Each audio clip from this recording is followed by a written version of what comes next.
கோட்டைப்பட்டினத்தோட விசேஷ கால சாப்பாடு இந்த கரியானம், வாழைக்காய் களியா, தேங்காய் பால் ரசம் தான்.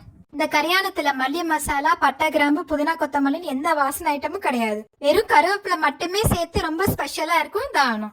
சீரகம், சோம்புகளுடைய அளவுகள் சில வீடுகள்ல மாறுபட்டாலும் ஊர்ல எங்கேயுமே மல்லி மசாலா சேர்க்கறது கிடையாது.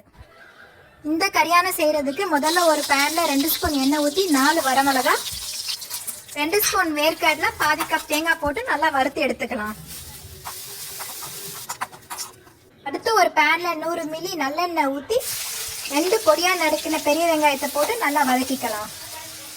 வெங்காயம் சீக்கிரம் வதங்குறதுக்காக 1/2 ஸ்பூன் உப்பு சேர்த்துக்கலாம். வெங்காயம் வதங்குற நேரத்துல நம்ம வதக்கி வச்சிருக்க தேங்காய் கலவையை அரைச்சி எடுத்து வச்சுக்கலாம். இப்போ பொடியா நறுக்கின 3 தக்காளி, 3 கீரை பச்சை மிளகாய், ஒரு கைப்பிடி கருவேப்பிலை போட்டு வதக்கிக்கலாம். கூடவே மிளகாய்த்தூள் 1 ஸ்பூன், இஞ்சி பூண்டு பேஸ்ட் 3 ஸ்பூன் சேர்த்து வதக்கிக்கலாம். வெங்காயம் தக்காளி நல்லா வதங்கினதும் இப்போ 2 டேபிள் ஸ்பூன் கறி மசாலா சேர்த்து எண்ணெயிலே நல்லா மசாலாவை வதக்கிக்கலாம்.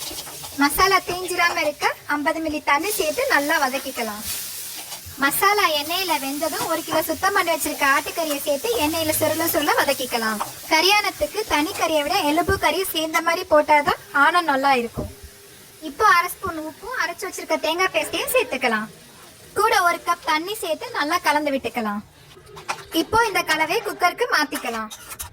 இந்த கறியை குக்கர்லயே வதக்கி இருக்கலாம், ஆனா வீடியோல காமிக்க முடியாதுங்கிறதுக்காக நான் குக்கர்ல வதக்காம தனியா சட்டியில வதக்கி மாத்திக்கிறேன். கடைசியா பச்சை கருவேப்பிலை சேர்த்து ஒரு 10 நிமிஷம் வேக வச்சிடலாம். அடுத்து ஒரு 10 நிமிஷம் அப்படியே வச்சிருந்து திறந்தா அருமையான கரியானம் ரெடி.